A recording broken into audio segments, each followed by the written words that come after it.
Hello అందరికీ. మీలో చాలామందికి ఉన్న డౌట్‌ని ఇయాల క్లారిఫై చేయడానికి నేను మీ ముందుకొచ్చేసాను. చాలామంది డౌట్ ఏంటి అనంటే, నార్మల్ సీజన్స్‌తో కంపేర్ చేస్తే సమ్మర్‌లో వెయిట్ గెయిన్ అనేది ఎక్కువగా అవుతుంది ఎందుకని? అని అడుగుతున్నారండి చాలామంది. చాలామంది క్వెరీలో ఫస్ట్ క్వెషన్ ఇదే ఉంటుంది. సో, యాక్చువల్లీ తప్పనేది సమ్మర్‌ది కాదండి.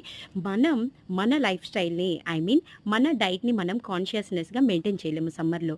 డ్యూ టు పిల్లల హాలిడేస్ అయినా అవ్వనివ్వండి, లేదంటే అమ్మగారింటికెళ్తాము, లేదంటే ట్రిప్స్‌కెళ్తాము. సో దట్ కొద్దిగా మనం మన డైట్‌ని అన్‌కాన్షియస్ చేసేస్తాము.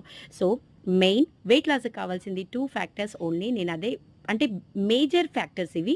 ఏంటంటే right amount of the diet and workout. ఈ 2 కనుక మనం right portion of the diet and వర్కౌట్‌ని మనం చక్కగా ప్లాన్ చేసుకొని, చక్కగా డిజైన్ చేసుకుంటే వెయిట్ లాస్ అనేది ఇలా సాధించేయొచ్చు. అండ్ దీని తర్వాత కూడా సపోర్ట్ చేసే ఫ్యాక్టర్స్ చాలా ఉంటాయి.